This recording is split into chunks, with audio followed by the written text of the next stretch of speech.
Are you okay?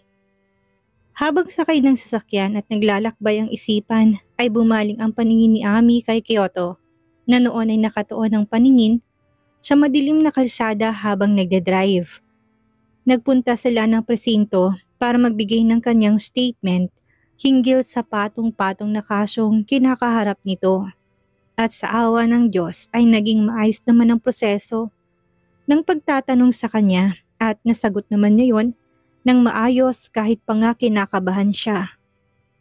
Mabuti na lang din at hindi sila nagkita pa ni Harold Bajaras dahil hindi niya alam kung paano haharapin ang demonyong lalaki. Hindi naman siya natatakot dito dahil alam niyang kasama niya si Kyoto pero alam niyang hindi pa siya handa para harapin ng hayop na lalaki. Next month ang magiging unang hearing at naisip ni Ami na may oras pa siya para mag-prepare. Hindi lang sa isip kundi maging ang kanyang katawan ay kailangan niyang ihanda. She wants to be strong and healthy to show Harold that she's not affected by all the misery he has caused her.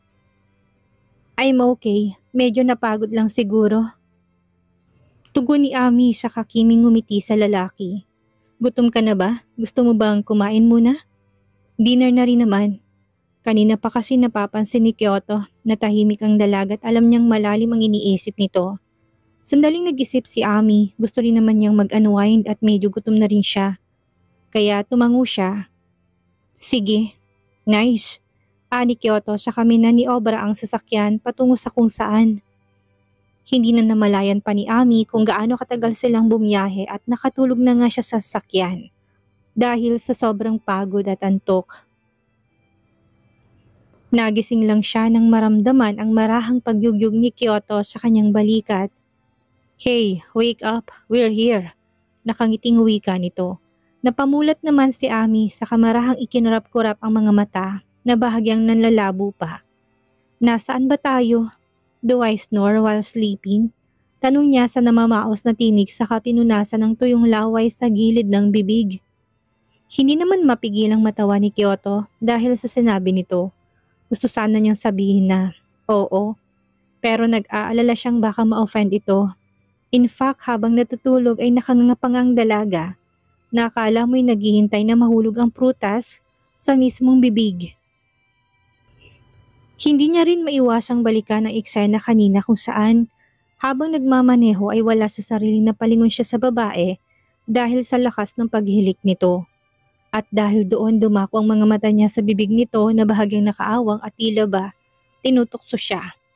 Kyoto couldn't explain it but as he watched her, mouth slightly open, he felt like a demon was whispering in his ear, telling him to kiss her.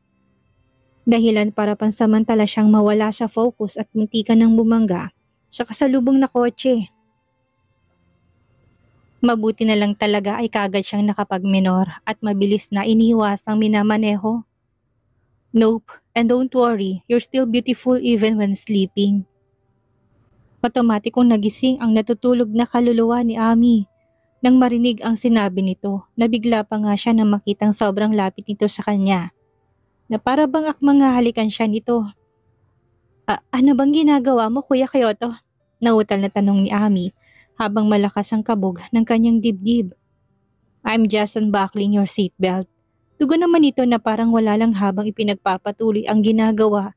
Dahil doon, niyuko ni Ami ang sarili at nakaramdam siya ng pagkapahiya nang makitang totoo nga ang sinasabi nito. Kasalukuyan itong tinatanggal ang seatbelt sa kanyang tagiliran at wala itong pakialam kahit pa sobrang lapit nito sa kanya. Bakit? Akala mo ba halikan kita?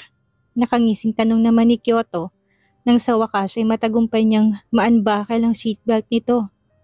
Oh, what? No! Bulalas niya sa kainalisang tingin sa lalaki.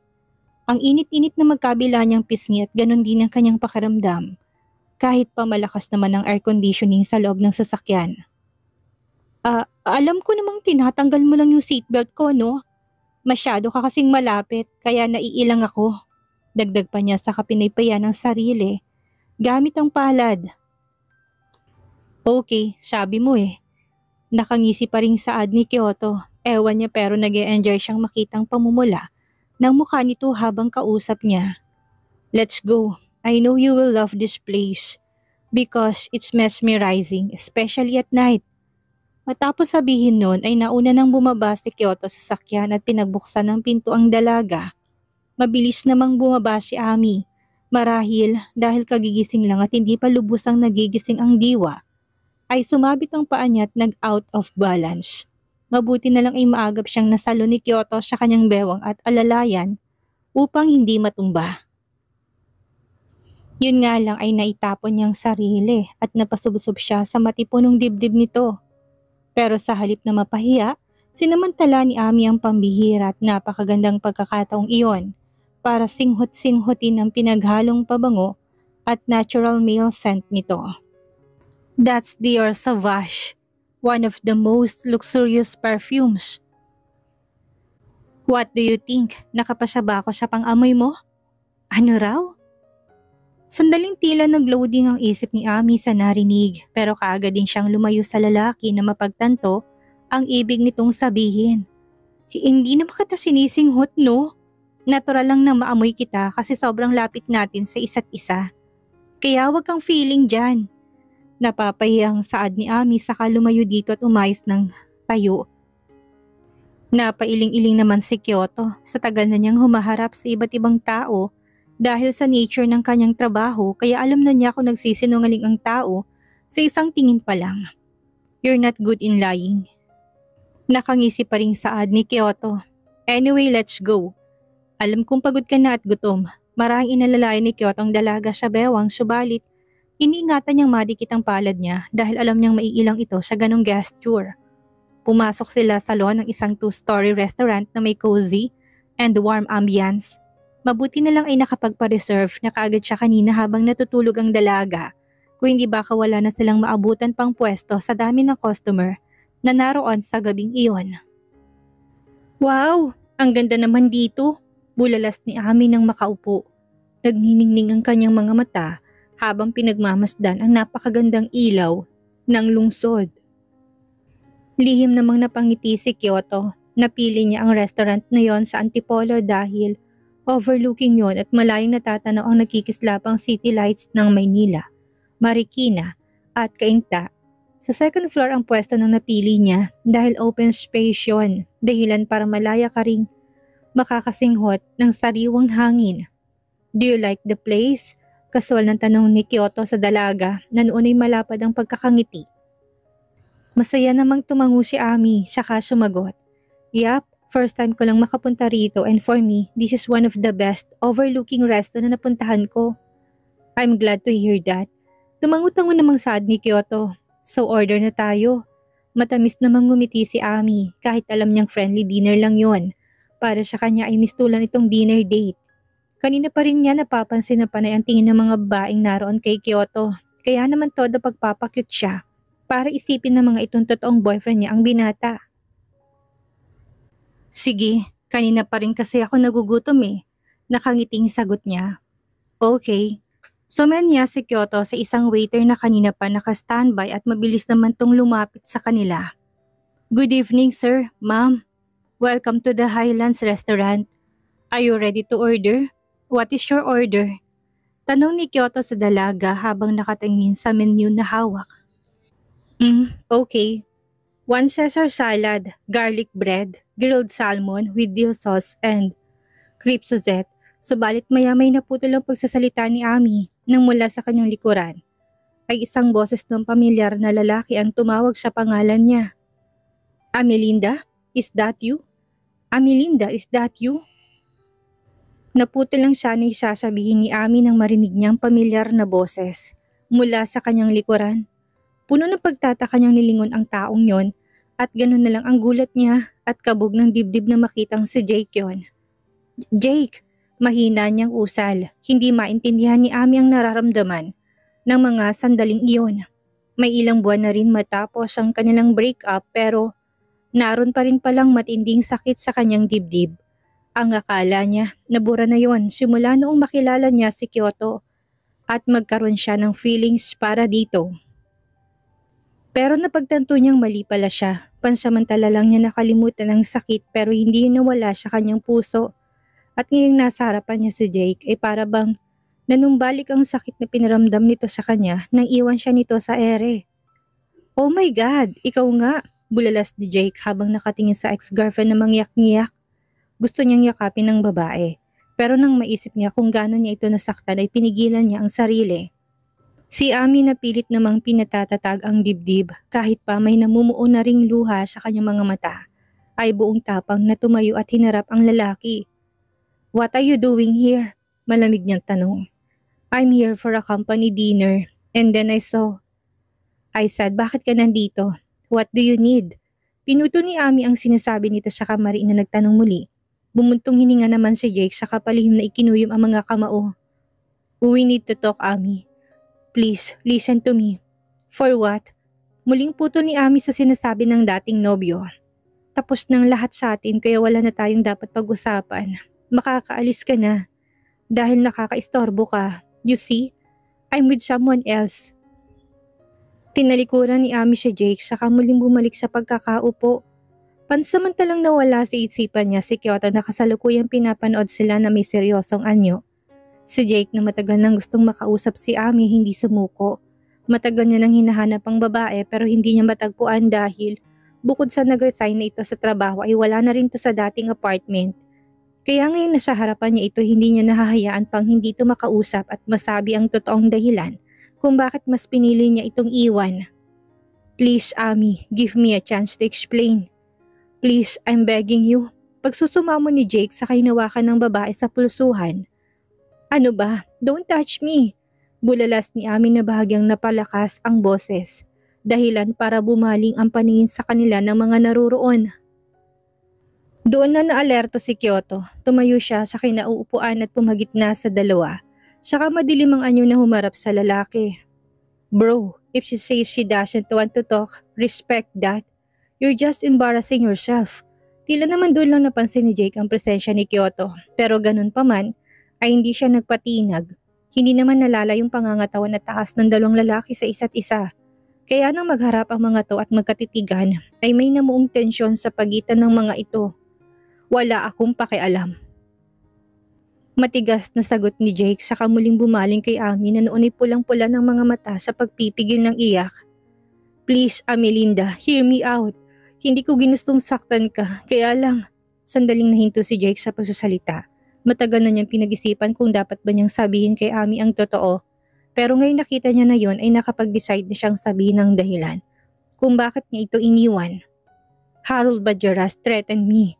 Sa narinig ay wala sa sariling nilingon ni Ami ang lalaki sa kaluhan na kanina pa pinigilan, ay kusa ng pumatak. Tumayo siya at muling hinarap si Jake na noon ay pigil-pigil rin ang emosyon. Anong sinabi mo? Tanong ni Ami na nanginginig ang boses habang isa-isang bumabagsak ang mga luha.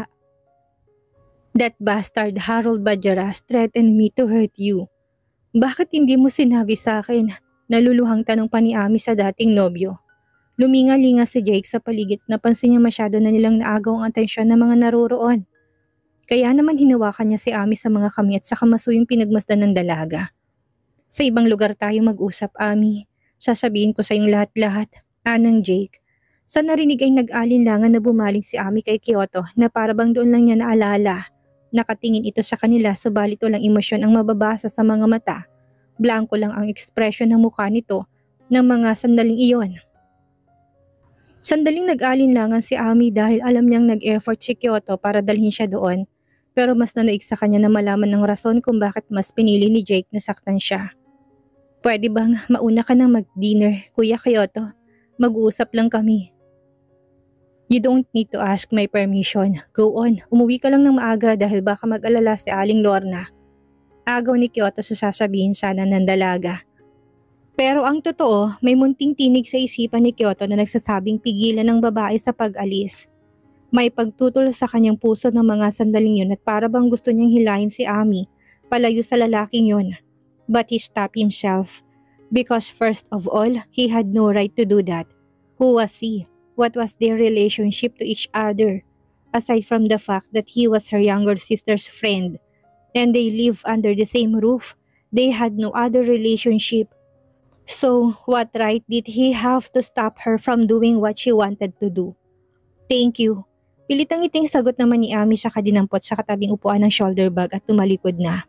Binigyan naman ng simpleng pagtango ni Jake si Kyoto bilang pasasalamat dahil pumayag to na sumama sa kanyang dalaga. Matapos nun ay marahan niyang inilalayan si Ami sa bewang palabas sa restaurant. Naiwan naman si Kyoto na sinusundan na lang ng tingin ng dalawa na naglalakad palabas sa restaurant. Pero habang ginagawa niya yun ay para bang may munting kirot siyang nararamdaman sa kanyang dibdib. Excuse me sir, here's your order. Untag ng waiter na para bang nag-alinlangan kung ilalapag o hindi ang mga pagkaing dala. Thank you but please just wrap those foods. Okay sir, just wait a minute. Nang makaalis ang waiter ay muling naupo si Kyoto na laglag ang balikat at baka sa matinding lukot sa mga mata. Sa apartment ni Jake tumuloy ang dalawa. Hindi rin maintindihan ni Ami kung bakit pumayag siyang sumama doon. Gulong-gulong kanyang isipan at okupado yun ng sari-saring tanong kung bakit pati si Jake ay dinamay ni Harold Badjaras. Paano nakilala si Jake ng demonyong yon? What do you want? Gusto mo ba ng tubig? Nahiyang tanong ni Jake kay Ami habang kumakamot sa bato. Sorry, tubig lang kasi ang may aalok ko sa'yo. Walang laman ng fridge. Naupo si Ami sa 3-seater sofa habang nililibot ang paningin sa kabuuan ng apartment ng ex-boyfriend. Ang laki na ng ipinagbago ng lugar na yon simula nung huli siyang nakapunta doon. Magulo ang loob ng apartment at para bang napabayaan na. Ang mga kurtina, mga appliances at furniture ay nanggigitatan at puno ng alikabok na para bang walang taong nakatira doon. Sige, water na lang, sagot ni Ami na sinulyapan ng lalaki habang isa-isang dinadampot ang mga maruruming damit na nagkalat sa sahig. Okay, magluluto rin muna ako ng instant noodles para kahit papano mainitan ang tiyan natin.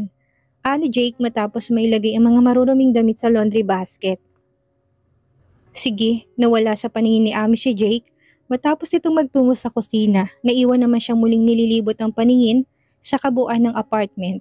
Maya-maya pa'y lumabas si Jake sa kusina at kakamot-kamot sa ulo daladalang malamig na tubig na nasa babasaging baso na may pangalan niya. Yun ang couple mug na niregalo niya noon kay Jake.